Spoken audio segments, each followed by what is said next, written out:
নাই, একটা একটা করে আল্লাহ স্বীকার করি আমি পাপী, সব পাপের স্বীকৃতি দিলাম। পৃথিবী না জানুক আমি তো জানি, আমি কি পাপ করেছি। হায় আমার পাপের করলে বিচার, বাঁচার আমার নাই উপায়। দয়াময় তুমি মাফ করো আমায়, মাফ করো আমায়। আল্লাহ তাআলা যদি দয়া করে আমাদেরকে মাফ না করে, আমাদের বাঁচার কোনো উপায় নাই। আপনি কি ভেবেছেন আপনার নামাজ দিয়ে আপনি জান্নাতে যাবেন? আপনি তাহাজ্জুদ গুজার, সেজদা দিতে দিতে কপালে দাগ ফেলেছেন, এটা আপনারা জান্নাতে নেবে না। আপনি এলাকার সবচেয়ে বড় হাতেম তাই দানশীল, এই দানের ভরসায় বসে আছেন, কুশ্চিন কালো না। আমাদের নামাজ, আমাদের রোজা, আমাদের ইবাদত, এগুলোকে মিজানের পাল্লায় উঠালে কোনো ওজনই হবে না। তবে আমাদের একটা কৌশল জানা আছে, আমরা আল্লাহর রহমতের ভিখারি। আমরা সেদিন আগেই গুনার স্বীকৃতি দিয়ে দেব। আমরা বলবো, আল্লাহ তুমি প্রশ্ন করার আগে তোমার একটা কথা বলি, আমারে কিছু জিজ্ঞেস করো না, আমি সব করেছি। এমন কোন পাপ নাই যে পাপ আমারে দিয়ে হয় নাই। তোমার রহমত দিয়ে তুমি জান্নাতে পাঠাবা, তোমার দয়ায় জান্নাতে যেতে চাই, আমল দিয়ে না। পারবেন বলতে? কিয়ামতের দিন আমরা বলবো, আল্লাহ আমার আমল দিয়ে জান্নাত চাই না, আমি তোমার দয়া দিয়ে জান্নাত চাই। তোমার দয়া ছাড়া আমার কোনো উপায় নাই। কারণ আল্লাহ যদি বিচার করে, বাঁচার কারো উপায় নাই। আল্লাহ যদি বলে ফেলেন তুই এটা করলি কেন, ওখানে গেলি কেন, কোরআনে 1000 বার নিষেধ করলাম তারপরেও এই পাপে জড়ালি কেন, এরকম প্রশ্ন ছুড়ে দিলে আমার উত্তর আছে? বাঁচার কোনো উপায় আছে? রোজ হাসরে হে আল্লাহ আমার করুণা বিচার, আল্লাহ করুণা বিচার। বিচার চাহি না তব দয়া চাই, এ গুনাহগার করুণা বিচার। আপনার আমল দিয়ে জান্নাতে যাবেন? কি দিয়ে যাবেন? আল্লাহর দয়া দিয়ে। আল্লাহর রহম আর দয়া ছাড়া কেউ জান্নাতের চেহারাও দেখতে পাবে না। চাইবো একজন সত্তার কাছে, আওয়াজ করে বলুন তিনি কে? একজন সত্তার কাছে চাইবে। বিশ্বনবী ওনার চাচাতো ভাই আব্দুল্লাহ ইবনে আব্বাস রাদিয়াল্লাহু তাআলা আনহুকে বললেন, ইয়া আব্দুল্লাহ ইবনে আব্বাস, হে আব্দুল্লাহ ইবনে আব্বাস, ইযা সাআলতা ফাসআলিল্লাহ, যখন চাইবে আল্লাহর কাছে যাও। ও আব্দুল্লাহ, যখন চাইবা আল্লাহর কাছে চাও। ওয়া ইযা ইসতাআনতা ফাসতাইন বিল্লাহ, যখন সাহায্য চাইবা আল্লাহর কাছে ফরিয়াদ করো। জেনে রেখো আব্দুল্লাহ, ওয়া'লাম আন্নাল উম্মাতা লাউ ইজতামাআত আলা আন ইয়ানফাউকা বিশাইইন লাম ইয়ানফাউকা ইল্লা বিশাইইন ক্বাদ কাতাবাহু আল্লাহু লাক। ও আব্দুল্লাহ, জেনে রেখো, মনে রেখো, গোটা বিশ্বের সবাই মিলে যদি তোমার উপকার করতে চায় ততটুকুই তারা করতে পারবে যতটুকু আল্লাহ তোমার নসিবে সেটা লিখে রেখেছে। ঠিক কিনা বলেন? আর যদি গোটা বিশ্বের সবাই মিলে তোমার বিরুদ্ধে কনস্পাইরেসি করে, ষড়যন্ত্র করে, গোটা বিশ্বের সবাই মিলেও যদি তোমার ক্ষতি করতে চায় ততটুকুই শুধু পারবে যেটা আল্লাহ তোমার জন্য বরাদ্দ রেখেছে। যতটুকু আল্লাহ তাআলা তোমার জন্য বরাদ্দ রেখেছে অতটুকুই ক্ষতি করতে পারবে, আর এক চুল বেশিও করতে পারবে না, কমও করতে পারবে না। চিল্লায় বলেন ঠিক কিনা? এজন্য আমরা চাইবো কার কাছে? সবাই বলেন নাই, আওয়াজ করে বলেন কার কাছে? সব সময় আমরা আল্লাহর কাছে চাইবো, বিপদে আপদে, সুখে দুঃখে, সচ্ছল অবস্থায় অসচ্ছল অবস্থায়, পরাজয়ের সময় বিজয়ের সময়, সব সময় আমরা ভরসা রাখবো কার উপর? সবাই বলুন। একদল লোক আছে যারা বিপদে পড়লে আল্লাহরে ডাকে, আছে না নাই?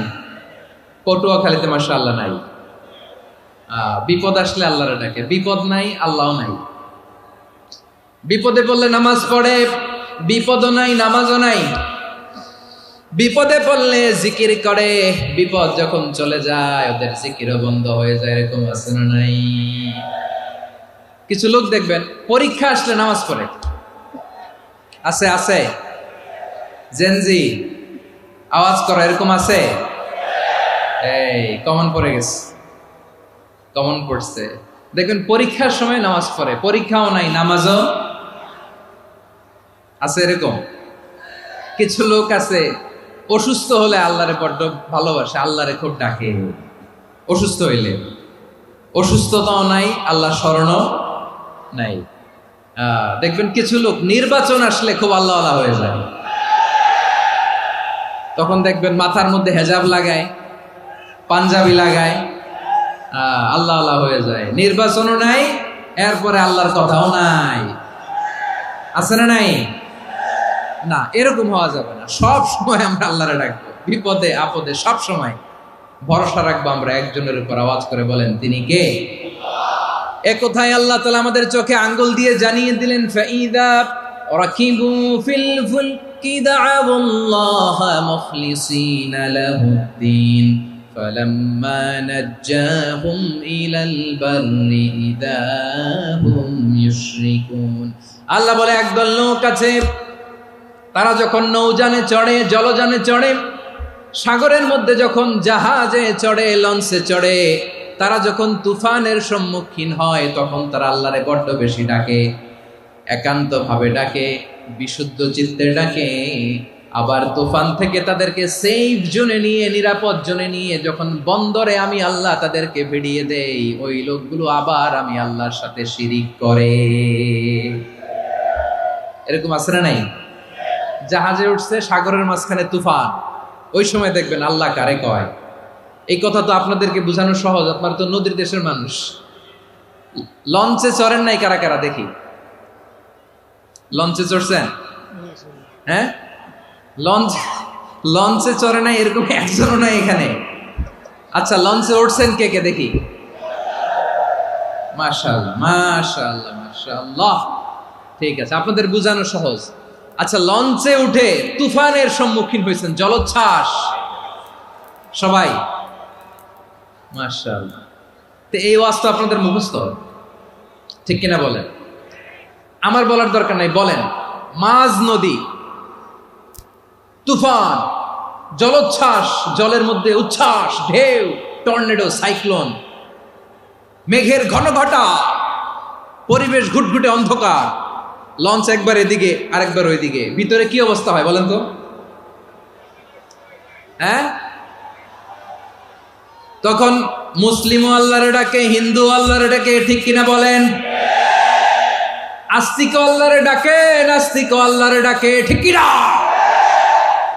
লঞ্চের ভেতর, স্টিমারের ভেতর কান্নারে রোল পড়ে যায়, চিৎকারের রোল পড়ে যায়, সবার মুখ দিয়ে শুধু একটা আওয়াজ, লা ইলাহা লা ইলাহা লা ইলাহা সুবহানাল্লাহ আলহামদুলিল্লাহ লা ইলাহা। আল্লাহ নামের জিকির করবে যারা, আল্লাহর কাছে প্রিয় তারা, আল্লাহর কাছে প্রিয় যারা, জান্নাতে প্রবেশ করবে তারা, জোরে লা ইলাহা লা ইলাহা ইল্লাল্লাহ লা ইলাহা ইল্লাল্লাহ মুহাম্মাদুর রাসূলুল্লাহ সাল্লাল্লাহু আলাইহি ওয়াসাল্লাম। আমার প্রিয় পটুয়াখালীবাসী, তাহলে লঞ্চের ভেতরে যখন আমরা তুফানের মধ্যে পড়ি, তখন সবাই মিলে আমরা একটা নামের জিকির করি। নামটা কার? মুসলমানেরাও ডাকে, হিন্দুরাও ডাকে, আস্তিকও ডাকে, নাস্তিকও ডাকে, সবাই ডাকে একজনকে, তিনি কে? আবার দেখবেন ওই আল্লাহ তুফানের পরে, ঝড়ের পরে ওই লঞ্চটাকে যখন সদর ঘাটে ফিরিয়ে দেয়, আবার আমরা নাফরমানি শুরু করে দেই। সে কোথায় আল্লাহ বললেন, ফাইদা রাকিবু ফিল فُلْكِ دَعَوُا اللَّهَ مُخْلِصِينَ لَهُ الدِّينَ فَلَمَّا نَجَّاهُمْ إِلَى الْبَرِّ إِذَا هُمْ يُشْرِكُونَ। সাগরে যখন তুফানে পড়ে আমি আল্লাহর ডাকে, আবার আমি আল্লাহ যখন বাঁচিয়ে দেই, আবার আমি আল্লাহর সাথে শিরিক শুরু করে। আমরা কি এরকম হতে চাই নাকি? এরকম করবেন? হ্যাঁ না, আমরা তুফানে পড়লেও আল্লাহরে ডাকি, আবার বাঁচায় দেওয়ার পরেও ডাকি কারে? আল্লাহকেই ডাকি। বিমানের মধ্যে মাঝে মাঝে দেখবেন যে এয়ার টার্বুলেন্স হয়, জানেন? এয়ার টার্বুলেন্স জানেন তো? মাঝে মাঝে বিমানটা বাউন্সিং করে, বাম্পি, ভেরি বাম্পি ওয়েদার। শুনেন নাই? 40,000 ফিট উপরে যখন থাকে তখন পাইলট মাঝে মাঝে বলে, dear passengers, ladies and gentleman, right now we are flying 40,000 feet above the ground and we are passing very air turbulence, very heavy air turbulence right now. Please fasten your seat belt. দেখবেন মাঝে মাঝে বলে যে ভদ্র মহিলা, ভদ্র মহোদয়গণ, আমরা 40,000 ফিট উপর দিয়ে যাচ্ছি আর এয়ার টার্বুলেন্স ফেস করছি, মেহেরবানি করে আল্লাহর হস্তে সিট বেল্ট বাঁধুন। তখন বিমানটা এরকম বাউন্সিং করে, শেকিং করে। আপনারা মুখোমুখি হয়েছেন? ইদানিং এই এয়ার টার্বুলেন্স বেড়ে গিয়েছে। গত বছর আমার ইন্টারন্যাশনাল অনেকগুলো ফ্লাইট ছিল, তো আমি দেখলাম যে আগের ফ্লাইটগুলোর তুলনায় এখন এয়ার টার্বুলেন্স খুব বেশি। আমি একটু রিসার্চ করে দেখলাম, ক্লাইমেট চেঞ্জের কারণে, জলবায়ু পরিবর্তনের কারণে আকাশের বাতাসের মুভমেন্টে পরিবর্তন হয়েছে, ফলে এখন বিমান শেকিং করে বেশি, বাউন্সিং, বাম্পি ওয়েদার। তো বলেন তো 40,000 ফিট উপরে যখন আপনি, কয় হাজার ফিট? সবাই বলুন কয় হাজার ফিট? 40,000 ফিট উপরে যখন আপনি, তখন যখন বিমানটা এরকম বাউন্সিং করে, সবাই যখন ভমিটিং করে বিমান নষ্ট করে দেয়, বমি করে, তখন বাঁচানোর কে আছে আল্লাহ ছাড়া? কেউ আছে? ওই মুহূর্তেও সবাই মিলে একজনের ডাকে আওয়াজ করে বলেন তিনি কে? মাঝে মাঝে কিছু সোশ্যাল মিডিয়ায় কিছু ভিডিও পাওয়া যায় যে হেভি যখন এয়ার টার্বুলেন্স হয়, 10 সেকেন্ড 15 সেকেন্ডের কিছু ভিডিও পাওয়া যায়, বিমানটা এরকম বাউন্সিং করছে, বাম্পি ওয়েদার, কাঁপছে, মানুষগুলো বমি করছে, অক্সিজেন মাসগুলো সব ঝুলে পড়েছে, বিমানটা শুধু কাঁপছে। তখন দেখবেন বিমানের ভেতরেও এরকম লঞ্চের মতো চিৎকার আছে না নাই? বিমানের ভেতরেও তখন চিৎকার। গত বছর হিথ্রো এয়ারপোর্ট থেকে সিঙ্গাপুর এয়ারলাইন্সের একটা ফ্লাইট, হিথ্রো টু চাঙ্গি, একটা ফ্লাইটে এমন বেশি এয়ার টার্বুলেন্সের শিকার হয়েছিল ওই এয়ারক্রাফটটা, 33 জন যাত্রী সেখানে আহত হয়েছে, একজন যাত্রী নিহত হয়েছে। কেবিন ক্রুজ, এয়ার হোস্টেস যারা আছে, একজনের নাক ফেটে, চোখ ফেটে, কপাল ফেটে, ব্লিডিং হয়ে শয়লা। প্রিয় ভাইয়েরা, ওই 40,000 ফিট উপরে বিমানটা যখন কাঁপবে, তখন আমাদেরকে আল্লাহ ছাড়া আর কেউ বাঁচানোর আছে? এত আসতে বললে হবে? ওই কঠিন মুহূর্তে আমার বাবা আমারে বাঁচাতে পারে, আমার বন্ধু আমারে বাঁচাতে পারে। এই গ্রাউন্ডে, জমিনের বুকে আমার প্রোটোকল, আমার ক্ষমতা, আমার দাম্ভিকতা, কোনো কিছু আমারে বাঁচাতে পারে? একজন ছাড়া। চিল্লায় বলতে হবে তিনি কে? সে আল্লাহ বললেন, গোলাম আমি বিপদের সময় ঠিকই তোমাদের বাঁচিয়ে দেই। ওই বিমানের ভেতরে 40,000 ফিট উপরে যখন তোমরা এয়ার টার্বুলেন্সের শিকার হও, তখন নাস্তিকও আল্লাহরে ডাকে, হিন্দু আল্লাহরে ডাকে। জোরে বলেন ঠিক কিনা? আবার বিমানটা যখন শান্ত হয়ে যায়, একটু পরেই বিমানের স্ক্রিনের মধ্যে হিন্দি সিনেমা খোঁজে। বিমানের স্ক্রিনে কিন্তু বিশাল ওখানে আফলাম, ফিল্মের একেবারে বোঝাই করা। বিমানটা শান্ত হলে আবার হিন্দি সিনেমা দেখা শুরু করে। একটু আগে ডাকছিল কারে? দেখবেন বাংলাদেশে আমাদের ক্রিকেটাররা যখন অন্য কোনো দেশের সাথে খেলে, অনেক সময় এমন হয়, বল বাকি একটা, রান দরকার 6টা। বল বাকি কয়টা? পটুয়াখালী বোঝে নাই বোধহয়। বল বাকি কয়টা? রান দরকার। আপনি দেখবেন ক্যামেরাম্যান তখন গ্যালারিতে খালি দেখায় দর্শকদের যে কি অস্থিরতা। হিপ হপ স্টাইলের মেয়েটা, যে মেয়েটার ওড়না এতক্ষণ ছিল গলায়, এতক্ষণ কইছিল, ওই মেয়েটা দেখবেন ওড়নাটা টেনে মাথায় দিয়ে এরকম মুনাজাত ধরতেছে, আল্লাহ আল্লাহ, একটা সক্কা, আল্লাহ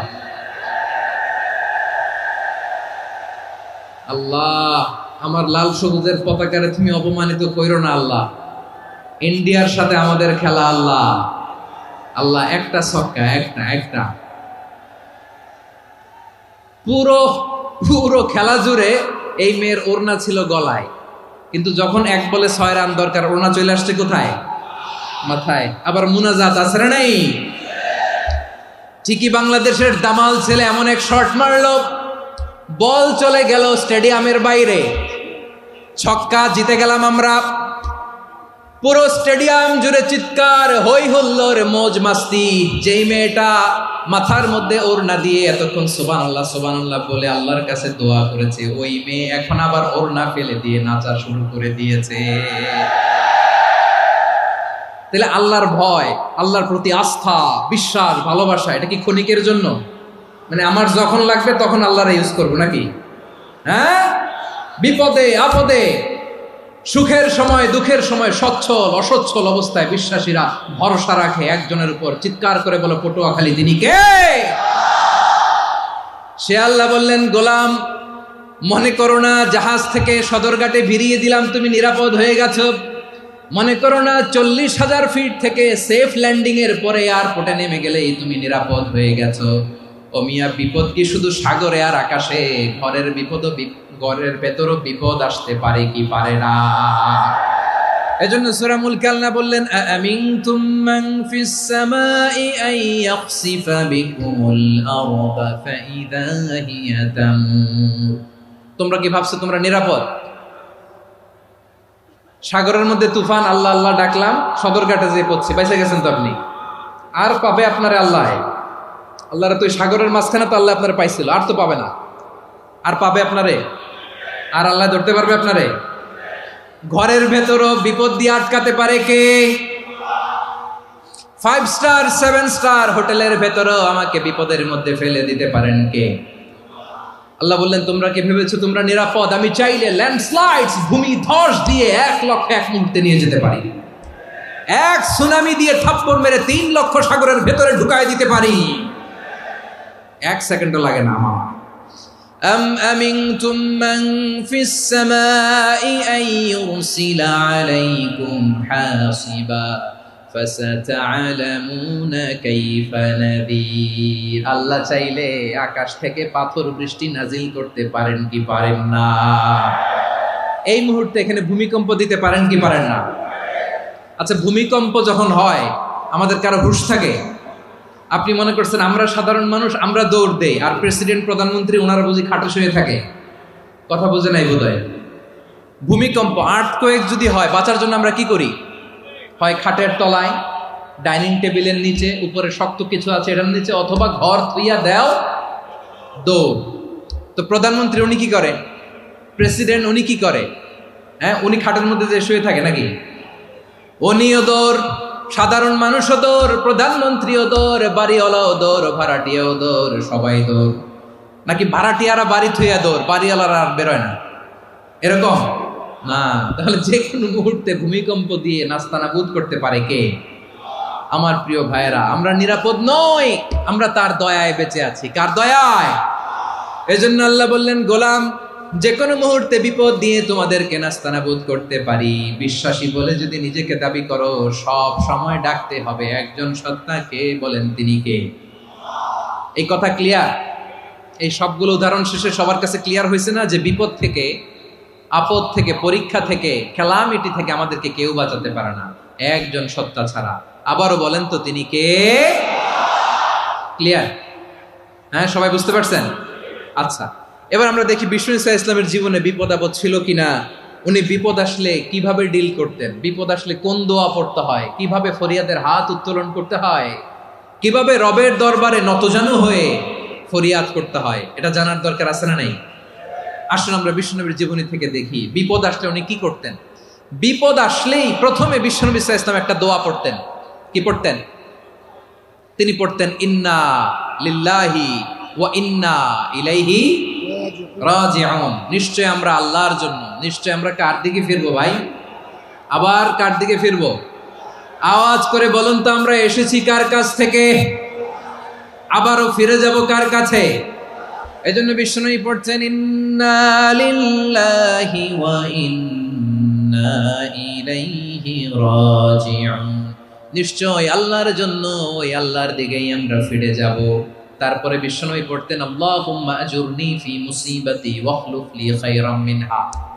একসাথে প্রথমে পড়তেন ইন্না লিল্লাহি ওয়া ইন্না ইলাইহি রাজিউন, তারপর পরে পড়তেন আল্লাহুম্মা আজুরনি ফি মুসিবাতি ওয়াখলুফ লি খায়রাম মিনহা, মানে আল্লাহ এই যে আমি বিপদে ধৈর্য ধারণ করলাম এটার সব তুমি আমারে দাও, আর যেটা হারালাম এর চেয়ে ভালো কিছু দিয়ে মেকআপ করে দিও, ভালো কিছু দিয়ে বদল করে দিও। সুবহানাল্লাহ পড়েন। তাহলে বিপদ আসলে আমরা কি পড়ব? কথা বলেন। এই যে আমি শুয়েছিলাম, নাশিদ গাচ্ছিল ওরা, এদেশে পরস্পরে দেখা হলে দেয় সালাম, এদেশে আমজনতার হৃদয় জুড়ে পাকালাম, এদেশে বিপদ এলে সর্বজনে সর্বক্ষণে দোয়া পড়ে ইন্না লিল্লাহ। কি পড়ে? সুবহানাল্লাহ সুবহানাল্লাহ সুবহানাল্লাহ সুবহানাল্লাহ। এদেশে আজান শুনে সূর্য ওঠে শহর গ্রামে, এদেশে আজান শুনে সূর্য ডুবে সন্ধ্যা নামে, এদেশে সকল কাজে সবাই বলে বিসমিল্লাহ, এদেশে ভালো কিছু দেখে শুনে হাসি মুখে সবাই বলে মাশাআল্লাহ। সুবহানাল্লাহ পড়েন। তাহলে বিপদ এলে আমরা কি পড়ি? কথা বুঝলে সবাই উত্তর দিতে হবে। বিপদ এলে কি পড়ি? তাহলে বিপদ এলেই আমরা এখন থেকে ইন্না লিল্লাহ পড়বো, নাকি হাই হুতাশ করবেন? একদল আছে হাই হুতাশ করে, হায় আল্লাহ রে মোর কি হইল রে, মই কি হরমু রে, মই কমবে জামু রে, আছে না নাই? এরকম বিলাপ করতে নিষেধ করেছেন বিশ্বনবী। কি করব, কই যাব, কি হবে, হায় হায়, এরকম হাহুতাশ আছে না নাই? বিশ্বাসীরা হাহুতাশ করে না, তারা ইন্না লিল্লাহ পড়ে। কি পড়ে মনে থাকবে? আমরা পড়বো ইন্না লিল্লাহি ওয়া ইন্না ইলাইহি রাজিউন। নিশ্চয়ই আমরা আল্লাহর জন্য, আমরা আল্লাহর দিকেই ফিরে যাব। এরপর পড়বো আল্লাহুম্মা আজুরনি ফি মুসিবাতি ওয়াখলুফ লি খায়রাম মিনহা। আল্লাহ আমি যে বিপদে ধৈর্য ধারণ করলাম এটার সওয়াব দিও, আর যা হারালাম তার চেয়ে ভালো কিছু দিয়ে বদল করে দিও। সুবহানাল্লাহ পড়েন। বিশ্বনবীর হাদিস শুনলেন উম্মে সালামা রাদিয়াল্লাহু তাআলা আনহা। ওনার স্বামী হলো আবু সালামা। মজার ঘটনা খেয়াল করে শুনেন আমার প্রিয় কলিজার টুকরা ভাইয়েরা। কানগুলো খরগোশের কানের মতো খাড়া করে আমার দিকে তাকান। সাইয়্যিদাতুনা উম্মে সালামা রাদিয়াল্লাহু তাআলা আনহা, ওনার স্বামীর নাম আবু সালামা। শ্রেষ্ঠ দম্পতি, শ্রেষ্ঠ ফ্যামিলি। প্রথমে হিজরত করেছিলেন হাবাসায়, পরে হিজরত করেছেন মদিনায়। উহুদ যুদ্ধের পরে ওনার স্বামী আবু সালামা ইন্তেকাল করলো, শহীদ হলো। সুবহানাল্লাহ পড়েন। যখন আবু সালামা ইন্তেকাল করলো, উম্মে সালামা রাদিয়াল্লাহু তাআলা আনহা কেঁদে কেঁদে হয়রান। আর নবীর শিখানো বাণী অনুযায়ী তিনি বারবার পড়ছিলেন ইন্না লিল্লাহ। কি পড়ছিলেন? মুই কই জামু, কি হরমু, এগুলো বলে নেই। কি বলছে? ইন্না লিল্লাহ। যেহেতু বিশ্বনবী বলেছেন কেউ যদি বিপদের প্রথম ধাক্কায় পড়ে ইন্না লিল্লাহি ওয়া ইন্না ইলাইহি রাজিউন, আল্লাহুম্মা আজুরনি ফি মুসিবাতি ওয়াখলুফ লি খায়রাম মিনহা, তাহলে এই বিপদে যে সে যা হারালো তার চেয়ে শ্রেষ্ঠ কিছু দিয়ে আল্লাহ তার বদল দিয়ে দিবে। এই হাদিস শুনে উম্মে সালামা রাদিয়াল্লাহু তাআলা আনহা ওনার প্রাণ প্রিয় স্বামী আবু সালামার ইন্তেকালের পরে চোখের পানি ছাড়ে আর পড়ে ইন্না লিল্লাহি ওয়া ইন্না ইলাইহি রাজিউন, আল্লাহুম্মা আজুরনি ফি মুসিবাতি ওয়াখলুফনি খায়রাম মিনহা। বারবার এই দোয়া পড়ে চোখের পানি ছাড়ে, এই দোয়া পড়ে চোখের পানি ছাড়ে, আর মনে মনে বলে আবু সালামার মতো ভালো মানুষ মদিনাতে নাই, আবু সালামার চেয়েও ভালো মানুষ মদিনাতে নাই, তার চেয়ে ভালো মানুষ কি করে আল্লাহ তাআলা আমারে দিবে, তার চেয়ে ভালো মানুষ তো আমি মদিনাতে দেখি না। চোখের পানি দিয়ে বুক ভাসায় আর নবীর হাদিসের উপর আমল করে পড়ে ইন্না লিল্লাহি ওয়া ইন্না ইলাইহি রাজিউন, ইন্না লিল্লাহি ওয়া ইন্না ইলাইহি রাজিউন। পড়তে পড়তে চোখের পানি ছাড়ে আর চিন্তা করে বিশ্বনবী বললেন এই দোয়া পড়লে যেটা হারালাম তার চেয়ে ভালো কিছু দিয়ে আল্লাহ পুরস্কার দেয়। আবু সালামার চেয়ে ভালো মানুষ মদিনার মধ্যে আর কে হতে পারে? কি আজীব তামাশা, কি অবাক করা ঘটনা। কিছুদিন পরে দেখা গেল সাইয়্যিদুল মুরসালিন রাহমাতাল লিল আলামিন স্বয়ং বিশ্ব নবী উম্মে সালামাকে বিয়ের প্রস্তাব পাঠিয়েছে। স্বয়ং বিশ্বনবী উম্মে সালামা রাদিয়াল্লাহু তাআলা আনহাকে বিয়ের প্রস্তাব পাঠিয়েছেন। উনি রাজি হয়ে গেলেন, বিয়ে হয়ে গেল, উনি হয়ে গেলেন উম্মুল মুমিনিন, আমাদের মা, পুরো মুসলিম উম্মার মা। চিৎকার করে বলেন আল্লাহু আকবার। তাহলে আমার প্রাণপ্রিয় ভাইয়েরা, বিপদে পড়লে আমরা পড়বো ইন্না লিল্লাহি ওয়া ইন্না ইলাইহি রাজিউন, আল্লাহুম্মা আজুরনি ফি মুসিবাতি ওয়াখলুফ লি খায়রাম মিনহা। করবেন না? যারা যারা বিপদ আসলে এই দোয়াটা পড়বেন এখন থেকে, আওয়াজ করে ইনশাআল্লাহ বলেন। যা হারাইছেন তার চেয়ে শ্রেষ্ঠ জিনিস দিয়ে বদলা দিবে কে? বিশ্বাস হয়? একটু সন্দেহ লাগে মনে হয়, একটু সন্দেহ আছে? যাদের বিশ্বাস হবে তাদের কি আল্লাহ উত্তম বদলা দেবে, ঠিক কিনা বলেন?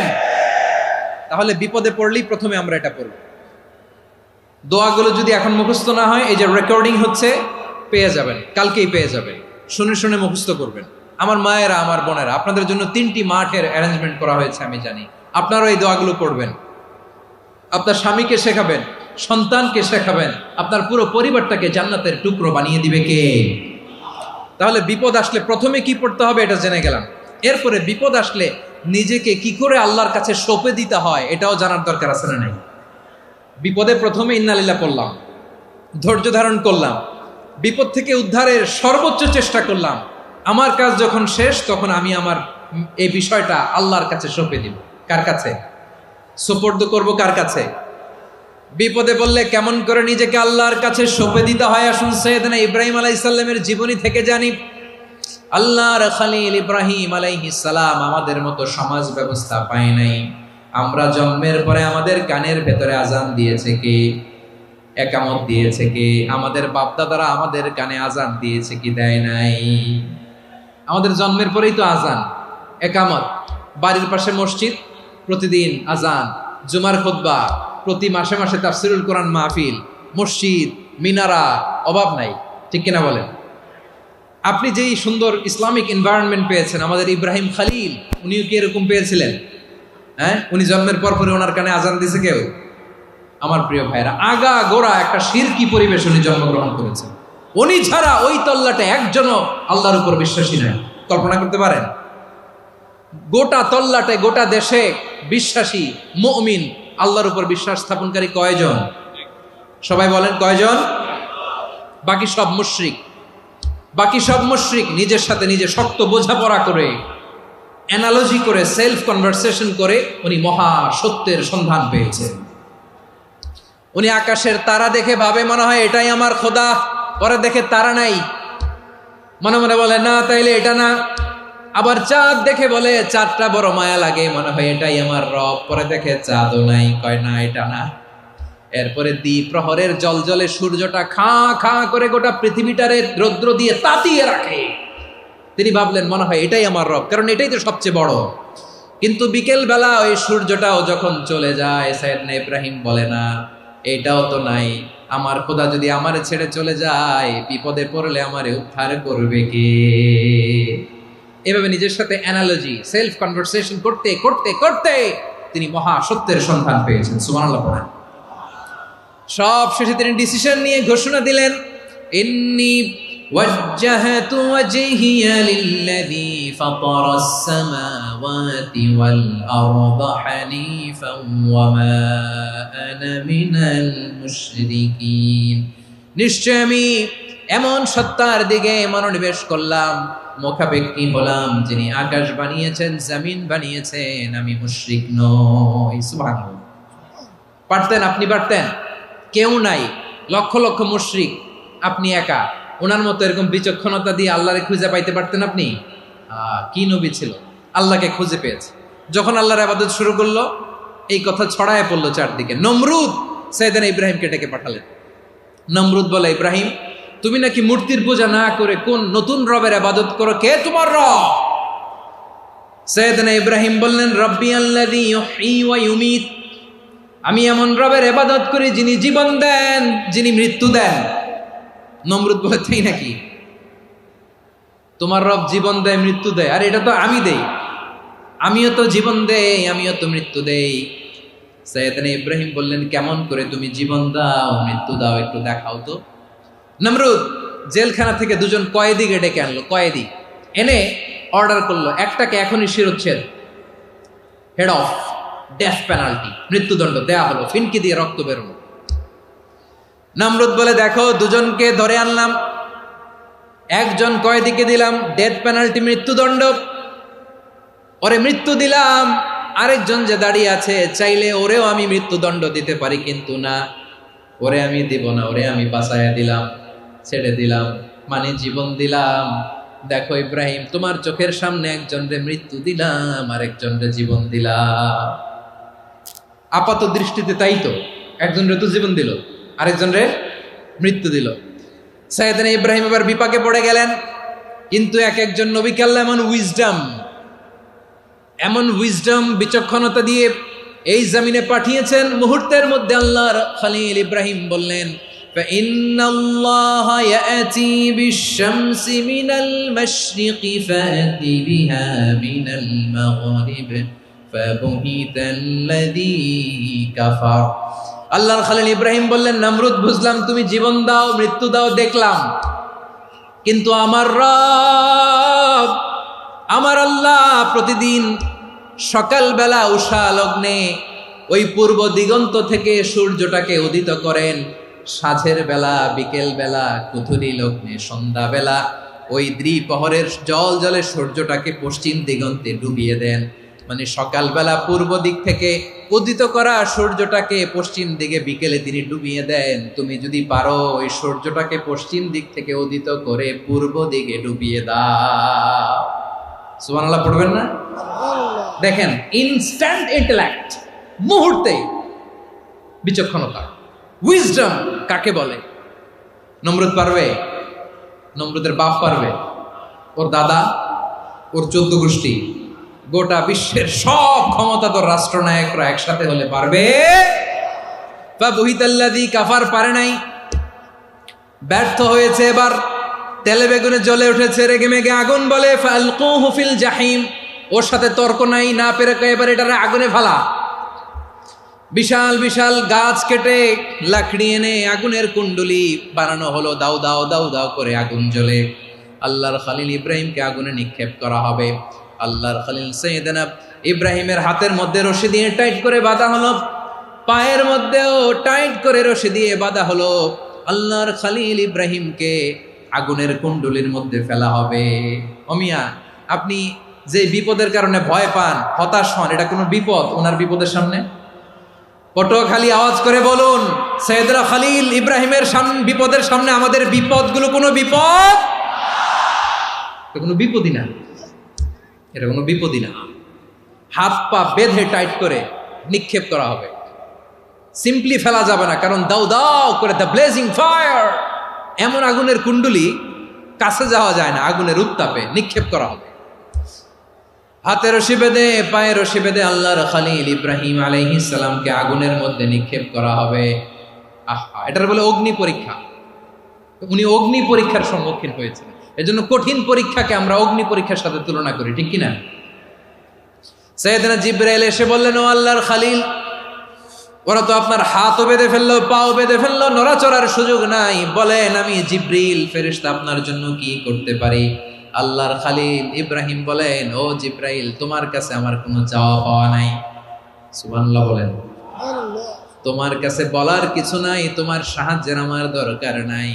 সাইয়েদনা ইব্রাহিম আলাইহিস সালামকে হাতে পায়ে রশি বেঁধে, হাত পা বাঁধা অবস্থায় জ্বলন্ত অগ্নিকুণ্ডে যখন নমরুদের দলবল নিক্ষেপ করবে, আল্লাহর খলিল কিভাবে নিজেকে আল্লাহর কাছে সঁপে দিয়েছেন, পটুয়াখালীর ভাইরা খেয়াল করে শুনুন। হাত পা বেঁধে আল্লাহর খলিলকে যখন নিক্ষেপ করা হবে, তিনি মুখ ফুটে বলে ফেললেন, হাসবুনাল্লাহু ওয়া নি'মাল ওয়াকিল। হাসবুনাল্লাহু ওয়া নি'মাল ওয়াকিল, আমার জন্য আল্লাহই যথেষ্ট, আমার জন্য আল্লাহই যথেষ্ট। তিনি আমার সবচেয়ে বড় গার্ডিয়ান, তিনি আমার সবচেয়ে বড় অভিভাবক। জিব্রাইলের সাহায্যে অফারকে ফিরিয়ে দিলেন। দুনিয়ার বুকে কারো কাছে কিছু বলেন নাই, মুখ ফুটে বলেছেন হাসবুনাল্লাহ। ও আমার পটুয়াখালীর প্রাণের ভাইয়েরা, খেয়াল রাখবেন, কোনো বান্দা তার হাতে থাকা সব চেষ্টাটুকুন করার পরে মুখ ফসকে মুখ দিয়ে যখন বলে ফেলে হাসবুনাল্লাহ, বান্দা যখন হাসবুনাল্লাহ বলে ফেলে ওই ব্যাপারটা ডিল করার দায়িত্ব স্বয়ং আল্লাহ আরশের উপর থেকে নিয়ে নেয়। আপনি যখন বলে ফেলবেন হাসবুনাল্লাহ, এটা ডিলিং করবে কে তখন? চিল্লায় বলেন না, তিনি কে? বান্দা তার সাধ্যের সবটুকু চেষ্টার পরে নতজানু হয়ে যখন বলবে হাসবুনাল্লাহ, আল্লাহ তুমি আমার জন্য যথেষ্ট, নি'মাল ওয়াকিল, তুমি আমার শ্রেষ্ঠ অভিভাবক, তখন তার কি দরকার না দরকার এটা ডিল করে স্বয়ং আল্লাহ। নিক্ষেপ করা হলো সাইয়েদনা ইব্রাহিমকে অগ্নিকুণ্ডলিতে। হাজার হাজার মানুষের দৃশ্য দেখার জন্য জড়ো হয়েছে এরকম বিশাল ময়দানে। কিন্তু কি অবাক করা ঘটনা, সবাই ভয় পাচ্ছিল, না জানে কি হয়ে যায়। আল্লাহর খালিলকে যখন আগুনের কুণ্ডলিতে নিক্ষেপ করা হয়, আল্লাহর খালিল ইব্রাহিম আগুনের কুণ্ডলের মধ্যে বসে বসে মানুষগুলোর দিকে তাকিয়ে হাসতে শুরু করে দেয়।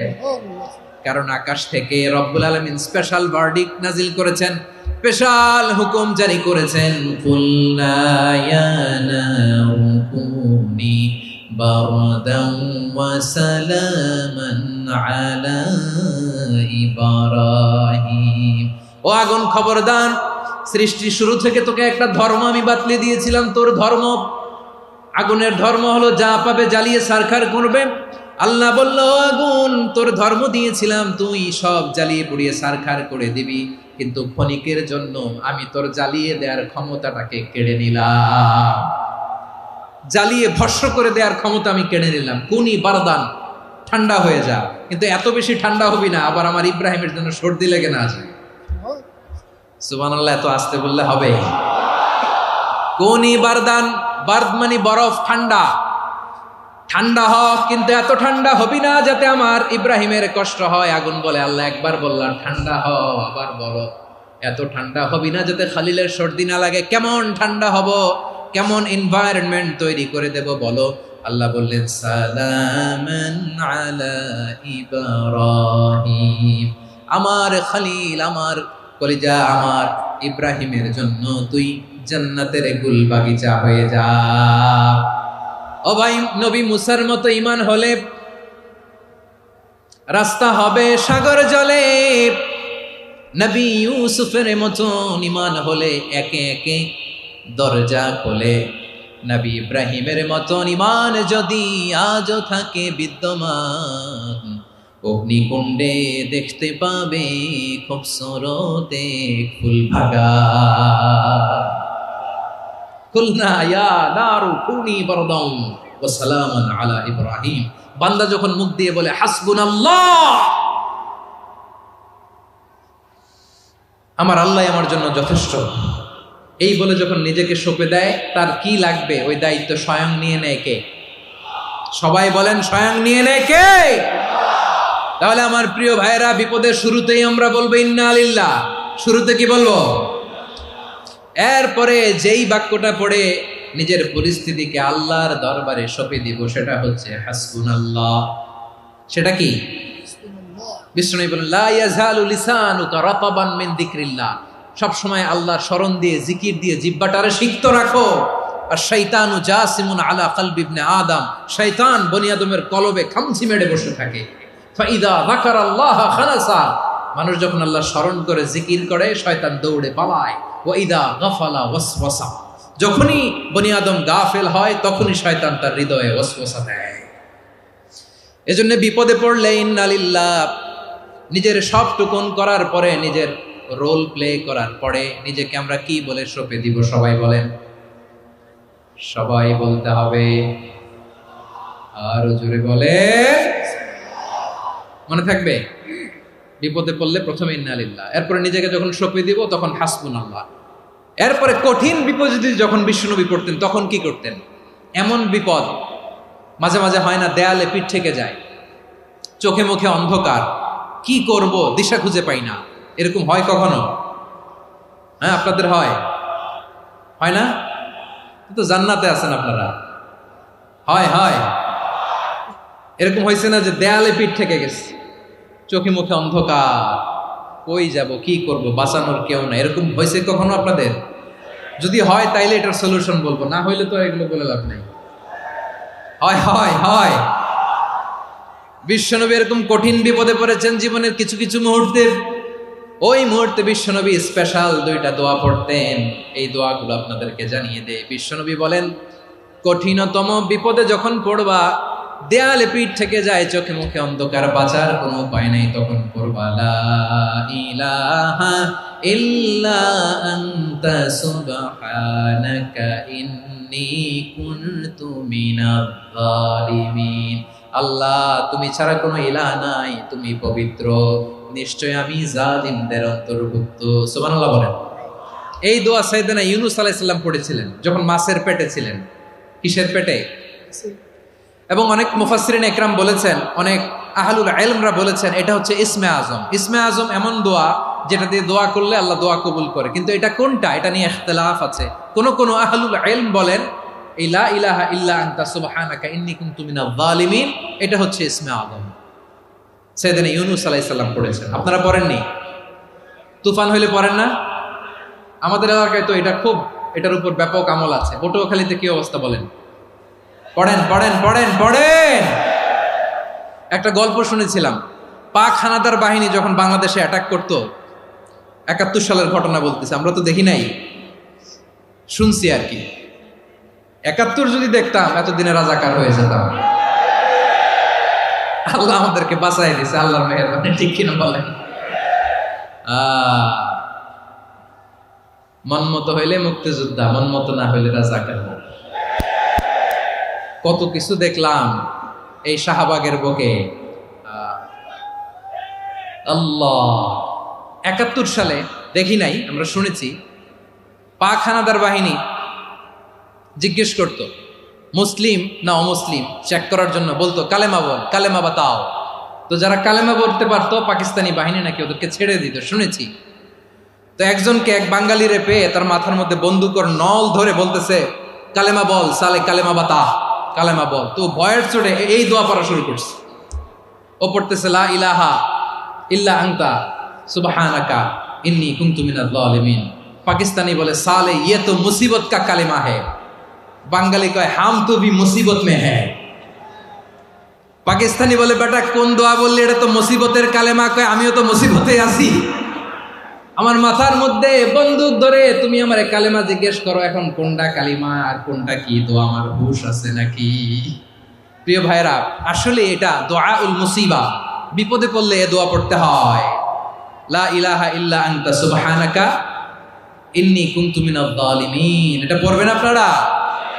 এই দোয়া পড়ে সাইয়েদনা ইউনূস আলাইহিস সালাম মাছের পেট থেকে রক্ষা পেয়েছিলেন। রক্ষা করেছিল কে?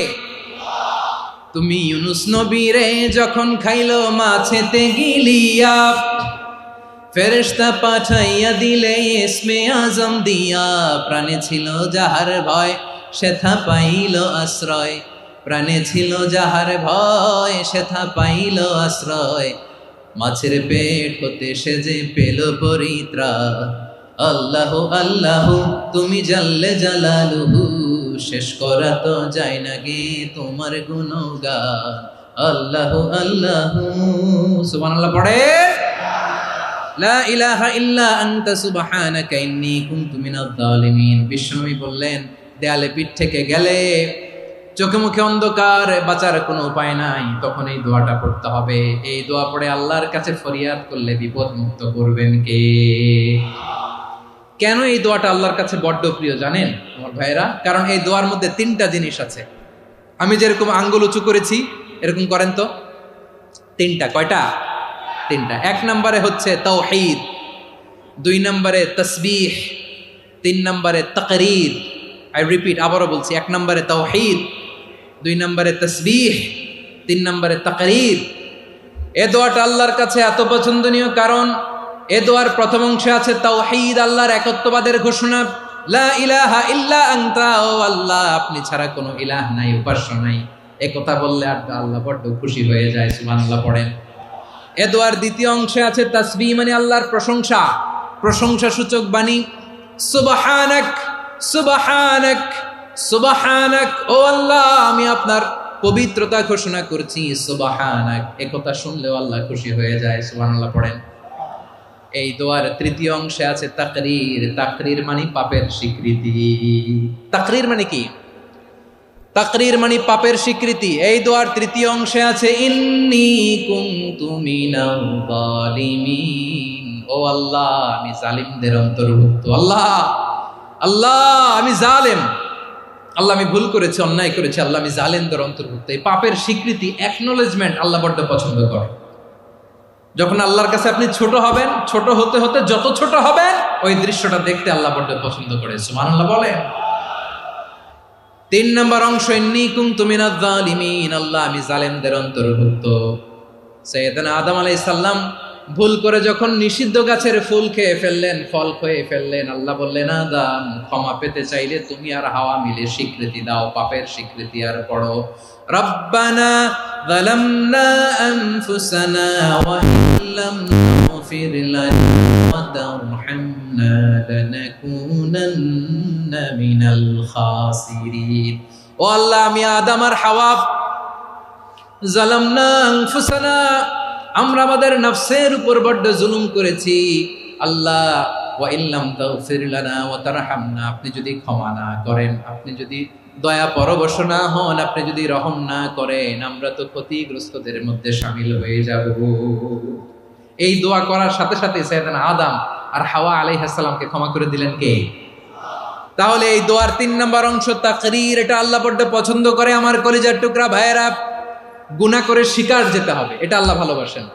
সাইয়েদনা আবু বকর রাদিয়াল্লাহু তাআলা আনহু বিষ্ণু ইসলামকে বললেন, ইয়া রাসূলুল্লাহ আল্লিমনি দুআআন আদউ বিহি ফি সালাতি। নবী হে, আপনি আমার এমন একটা স্পেশাল দোয়া শিখায়া দেন যে দোয়াটা আমি নামাজে পড়ব। নবী বললেন, তাহলে তুমি পড়ো আল্লাহুম্মা ইন্নী যালামতু নাফসি যুলমান কাসীরান ওয়া লা ইয়াগফিরুয যুনুবা ইল্লা আনতা ফাগফিরলি মাগফিরাতাম মিন ইনদিকা ওয়ারহামনি ইন্নাকা আনতাল গফুরুর রহিম। সুবহানাল্লাহ। সালাম ফেরানোর আগে পড়েন, কথা কয় না, পড়েন পড়েন।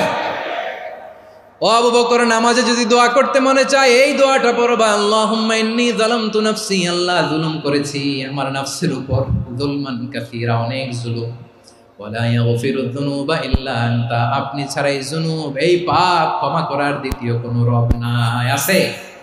আল্লাহ ছাড়া আমাদের গুনাহ আর কে কে ক্ষমা করতে পারে বলেন তো? কে পারে? কে? এজন্য আল্লাহরে বলবেন, আল্লাহ আমি ছাড়া তোমার গোলামের অভাব নাই। ও আমার রব, আমি ছাড়া এই জমিনের বুকে তোমার গোলামের অভাব নাই, কিন্তু তুমি ছাড়া তো আমার দ্বিতীয় কোনো রব নাই। পারবেন বলতে? পারবেন?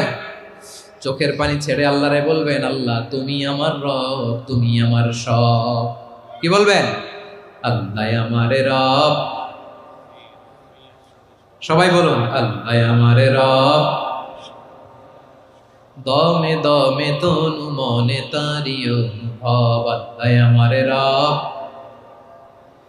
আল্লাহরে বলেন, আল্লাহ তুমি আমার রব, তুমি আমার সব।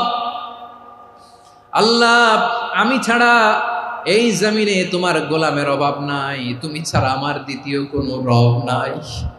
এ কথা বলে চোখের পানি ছেড়ে আল্লাহরে স্বীকৃতি দেন, আল্লাহ আমি পাপী, আল্লাহ জামিনে আমার চেয়ে বড় পাপী আর কেউ নাই। ওযু করে সিজদায় লুটিয়ে পড়ে চোখের পানি ছেড়ে আল্লাহরে পাপের স্বীকৃতি দেন, আল্লাহ এমন কোন জুলুম নাই, গুনাহ নাই আমি করি নাই, সগীরা কবিরা, জেনে না জেনে, ইচ্ছায় অনিচ্ছায়, শিরকি বেদাতি সব গুনাহ করেছি। আল্লাহ আকাশের নিচে জমিনের উপরে আমার চেয়ে বড় গুনাহগার আর কেউ নাই। চোখের পানি ছেড়ে আল্লাহরে বলেন, আল্লাহ আমি ছাড়া তোমার গোলামের অভাব নাই, তুমি ছাড়া আমার দ্বিতীয় কোনো রব নাই, তুমি ছাড়া তো কেউ আমার গুনাহ ক্ষমা করার নাই, তুমি আমার রব, তুমি আমার সব। বলতে পারবেন? এই তাকরীর আমার পটুয়াখালীর ভাইয়া, এই স্বীকৃতিটা দেখতে আল্লাহ বড্ড ভালোবাসে, কারণ আমরা সবাই গুনাহগার। আমরা সবাই কি? বিশ্বনবী বলেন, কুল্লুকুম খাত্তাউন, আ বানি আদম তোমরা সবাই পাপী। সবাই কি? সবাই পাপী। আমরা সবাই পাপী, আপন পাপের বাটখারা দিয়ে অন্যের পাপ মাপি। আমরা যে পাপী এটা ভাবতে মনে চায় না কারো, খালি অন্যের পাপ দেখি আমরা, এটা ভুল। ওর এই পাপ, ও পাপী, ও জালেম, ও জাহান্নামী, এরকম একটা টেন্ডেন্সি। আমার যে কি হালাত এটার খেয়াল নাই। খেয়াল করতে হবে যে আমি সবচেয়ে বড় পাপী, ঠিক কিনা বলেন? পাপ করি নাই এমন কেউ আছি? হ্যাঁ আছি, আছি। কেউ না জানলেও জানে কে আমার পাপের ঘটনা? পৃথিবী না জানো আমি তো জানি আমি কি পাপ করেছি। হায় ও আমার কলিজার টুকরা ভাইয়েরা, মাথাটাকে নিচু করে জীবনের সব গুনার ফিরিস্তিগুলো একটা একটা করে স্বীকার করে আল্লাহরে বলেন, আল্লাহ আমি পাপী, আল্লাহ আমার চেয়ে বড় পাপী এই দুনিয়াতে কেউ নাই, আকাশের নিচে জমিনের উপরে আমার চেয়ে বড় পাপী কেউ নাই। একটা একটা করে আল্লাহ স্বীকার করি আমি পাপী, সব পাপের স্বীকৃতি দিলাম। পৃথিবী না জানুক আমি তো জানি আমি কি পাপ করেছি। হায় আমার পাপের করলে বিচার, বাচার আমার নাই উপায়। দয়াময় তুমি মাফ করো আমায়, মাফ করো আমায়। আল্লাহ তাআলা যদি দয়া করে আমাদেরকে মাফ না করে, আমাদের বাঁচার কোনো উপায় নাই। আপনি কি ভেবেছেন আপনার নামাজ দিয়ে আপনি জান্নাতে যাবেন? আপনি তাহাজ্জুদ গুজার, সেজদা দিতে দিতে কপালে দাগ ফেলেছেন, এটা আপনারা জান্নাতে নেবে না। আপনি এলাকার সবচেয়ে বড় হাতেম তাই দানশীল, এই দানের ভরসায় বসে আছেন, কুশ্চিন কালো না। আমাদের নামাজ, আমাদের রোজা, আমাদের ইবাদত, এগুলোকে মিজানের পাল্লায় উঠালে কোনো ওজনই হবে না। তবে আমাদের একটা কৌশল জানা আছে, আমরা আল্লাহর রহমতের ভিখারি। আমরা সেদিন আগেই গুনার স্বীকৃতি দিয়ে দেব। আমরা বলবো, আল্লাহ তুমি প্রশ্ন করার আগে তোমার একটা কথা বলি, আমারে কিছু জিজ্ঞেস করো না, আমি সব করেছি। এমন কোন পাপ নাই যে পাপ আমারে দিয়ে হয় নাই। তোমার রহমত দিয়ে তুমি জান্নাতে পাঠাবা, তোমার দয়ায় জান্নাতে যেতে চাই, আমল দিয়ে না। পারবেন বলতে? কিয়ামতের দিন আমরা বলবো, আল্লাহ আমার আমল দিয়ে জান্নাত চাই না, আমি তোমার দয়া দিয়ে জান্নাত চাই। তোমার দয়া ছাড়া আমার কোনো উপায় নাই। কারণ আল্লাহ যদি বিচার করে, বাঁচার কারো উপায় নাই। আল্লাহ যদি বলে ফেলেন তুই এটা করলি কেন, ওখানে গেলি কেন, কোরআনে 1000 বার নিষেধ করলাম তারপরেও এই পাপে জড়ালি কেন, এরকম প্রশ্ন ছুড়ে দিলে আমার উত্তর আছে? বাঁচার কোনো উপায় আছে?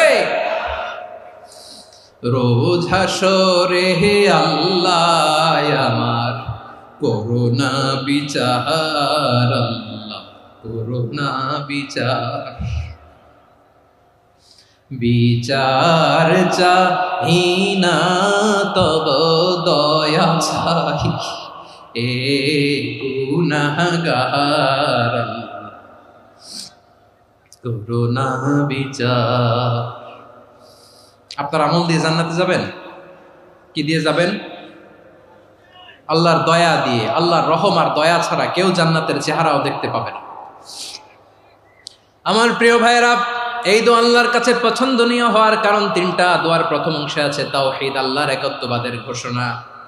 এই দোয়ার দ্বিতীয় অংশ আছে তাসবিহ, আল্লাহর প্রশংসা সূচক বাণী। এই দোয়ার 3 নম্বর অংশ পাপের স্বীকৃতি। তাহলে আমরা সবাই গুনাহগার। আমরা আল্লাহর কাছে পাপের স্বীকৃতি দিয়ে বলবো, ও আল্লাহ ইন্নী কুনতু মিনাজ জালিমিন, আমরা জুলুম করেছি, পাপ করেছি, অন্যায় করেছি, আল্লাহ বুঝতে পারি নাই। শয়তানের ওয়াসওয়াসায় পড়ে, বন্ধুর পাল্লায় পড়ে, নফসের খায়েশ